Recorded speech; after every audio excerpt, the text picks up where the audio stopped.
Living wills. How to write a clear and valid one. Did you know that making a living will can bring peace of mind to you and to your loved ones, especially because it covers critical elements leading all the way to final arrangements, and, most important, because it explains what kind of medical care you want to receive when you cannot speak for yourself? Almost anyone can set up a living will, but doing so may be the most beneficial things to do for those who either are facing incapacity or have very strong opinions about what kind of care they want to receive or don't want to receive. Watch the show for the steps to create a valid living will.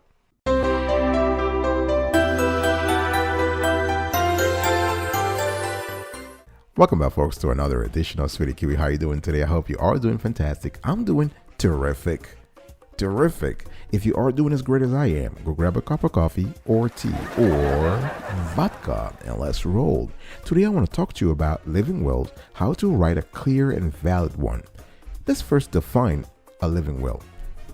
First thing first, a living will is not the document you use to leave property to loved ones. Name an executor or name a guardian for your children. It's not. That document is what legal experts called a traditional will, sometimes called a last will and testament. A living will, on the other hand, sometimes called a healthcare declaration, is a document in which you describe the kind of healthcare you want to receive if you are incapacitated and cannot speak for yourself. Generally, it is often paired with a power of attorney for healthcare, in which you name an agent to make healthcare decisions on your behalf. Some states even combine these two documents into one single document called an advance directive. Now, to confuse things further, many states use different terms for these documents. I will explain very soon what those are.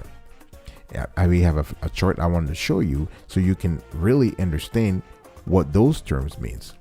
The idea in a living will is for you to clarify what will happen if stuff happens to you. If an adverse event happens to you and you cannot speak for yourself, you cannot act for yourself, and you are mentally or physically, I would say, diminished, then this living will step in. The documents and, again, the person, the agent, will make sure that your wishes are being taken care of and that you are being taken care of according to plan. Failure to do so will mean that a court will have to be involved, and when the court gets involved, what they do is they can appoint either a conservator or an adult guardian. The thing with the court's decision is that even though the majority of them are wonderful, because courts want to do the right thing, the decision that a court makes may not be aligned with what the individual wants. So if you want something, let's say stuff happens to you, God forbid, something happens to you and you become incapacitated because of old age or there is a disease, Alzheimer's, and so on and so forth.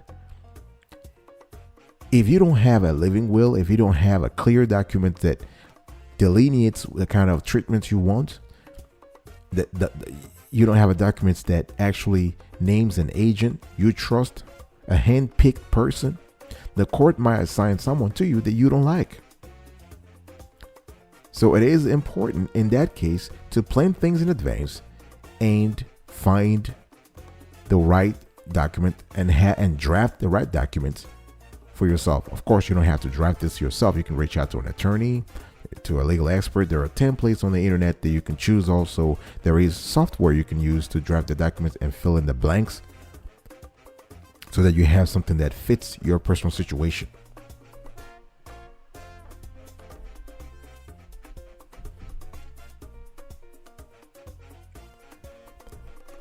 Now, I was talking earlier about the fact that many states use different terms for these documents. Let's have a look at healthcare directive terminology. This document used to state your wishes for healthcare go by many names. Here is a quick recap to help you sort through the terminology. We first have living will.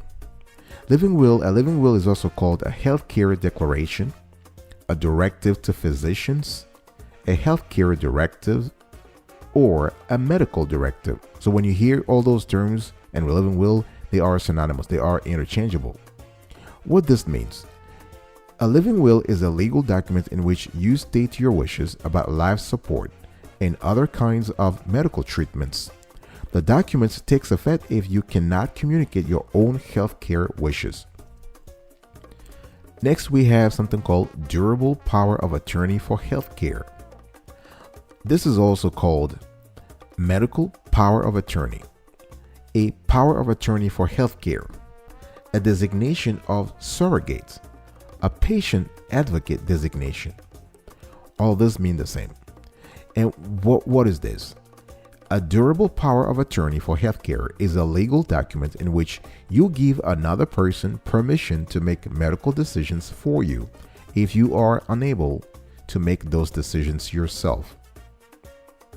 We also have something called Advanced Healthcare Directive. Now, this is a legal document that includes both a healthcare declaration and a durable power of attorney for healthcare. It is currently used in more than 1/3 of the states in the union. Another term you will see when it comes to a living will is a healthcare agent. This agent is also called an attorney in fact for healthcare, a patient advocate, a healthcare proxy, a surrogate, a healthcare representative. The terms are interchangeable. If you hear them, they mean the same thing. A healthcare agent is the person you name in your durable power of attorney for healthcare to make medical decisions for you if you cannot make them yourself. So four important terms to remember: living will, durable power of attorney for healthcare, advanced healthcare directive, and healthcare agent. I'll be right back right after this. Don't go anywhere. Welcome back, folks, to another edition of Sweetie Kiwi. How you doing today? I'm just doing fantastic. I'm still continuing the conversation here about living wills, how to write a clear and valid one, how to write a clear and valid living will. What to put in your living will? What do you have to put? You can put any wishes you have for medical care in your living will. You can instruct that certain types of care be given, or instruct that certain types of care be not given. For example, you can instruct that you should be put on a ventilator if needed, or instruct that you should never be put on a ventilator. It's up to you. It's how you feel.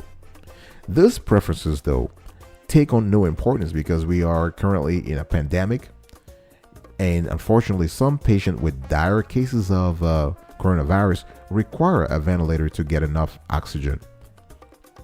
If you have strong feelings about being put on a ventilator or not being put on a ventilator, or a preference for dying at home, you got to be clear about your wishes in your living will so that your loved ones don't have to guess about what you would want. Again, this is not just relevant in a pandemic situation. This is just relevant in general. You want to be clear about your preferences.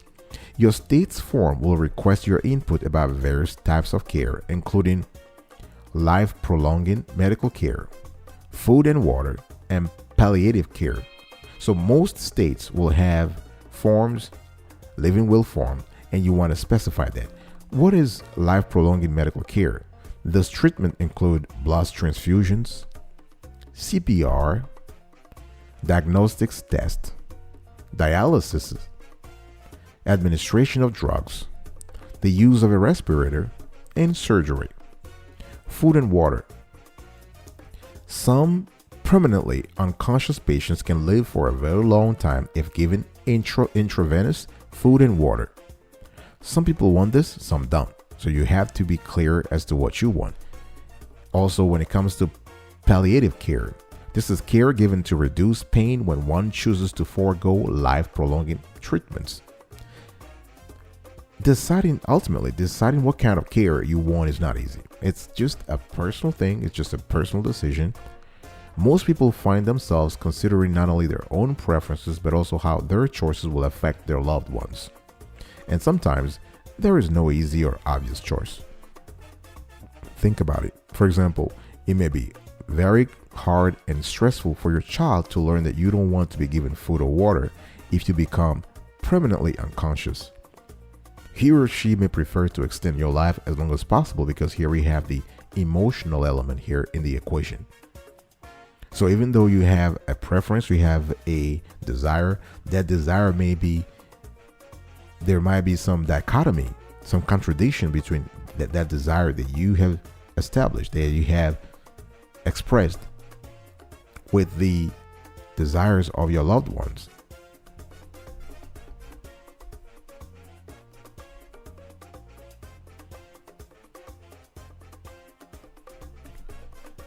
After talking about what to put in your living will, let's talk about how to make a living will. One thing that's clear is that you don't need a lawyer to make a living will, although you can get one from a lawyer if you prefer to. Every state in the union has its own requirements for making a living will. So if you make one on your own, make sure you find a form that meets your state's requirements. You can find free living will forms at local senior centers, local hospitals. If you go to your regular physician, you can ask him or her, your state's medical association, and an organization called the National Hospice and Palliative Care Organization. You can also make a living will and healthcare power of attorney using software. You have software on the internet that allows you to do that.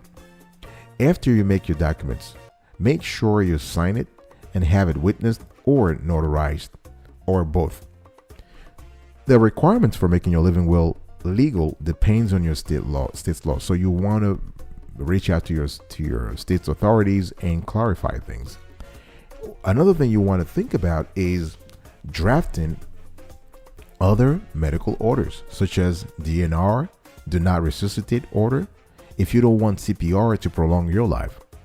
You can also consider making something called a POST form. POST stands for Physician Order for Life Sustaining Treatment. Physician Order for Life Sustaining Treatment, POST form. And this is essentially an order signed by your doctor that describes the medical treatment you want to receive in case of an emergency. The best route to use here is to contact your state's medical association or your state's authority and get the form.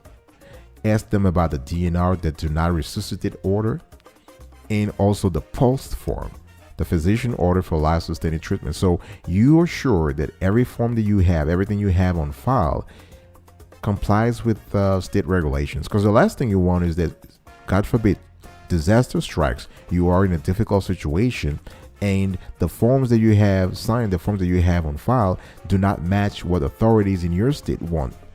This will be devastating. This will add stress to an already anxious situation. And here, I'm not even talking about yourself. I'm not talking about the person who has written the living will. I'm talking about their family members, the relatives who have to be in limbo, both legally, both emotionally, both financially, and all that kind of stuff. So we want to clarify things beforehand when we are in sane health, in sound mental health, insane mental health. I'll be right back right after this. Don't go anywhere.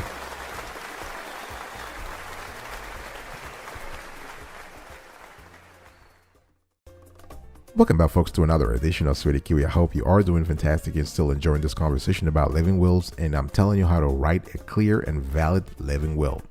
What to do with your signed living will. So after signing and notarizing the will, you want to consider giving a copy of that will, to that living will rather, to your family members, at least the most trusted ones, to your healthcare agent, to your doctors or doctor, and your hospital or care facility. If you become incapacitated, your document will state your wishes for you, but it will only be effective if those who are treating you know about it.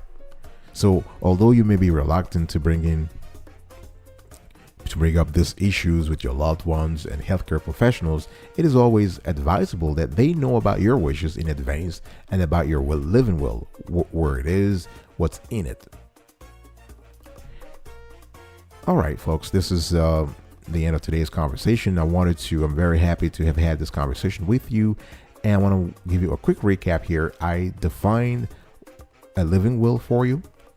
I explained to you the different terms when it comes to healthcare directives. So we went through the healthcare directive terminology. I told you what to put in your living will, how to make a living will, and what to do with your signed living will. Of course, at the end of every show about legal stuff or financial stuff, we always want to give the disclaimer that we're not lawyers or financial experts. Our job as a team is to conduct research, deep research, and summarize the results of that research and share them with you. It's always better to enlist the help of a professional. He or she will better understand your priorities and your wishes, and will help you write a living will that is legally binding.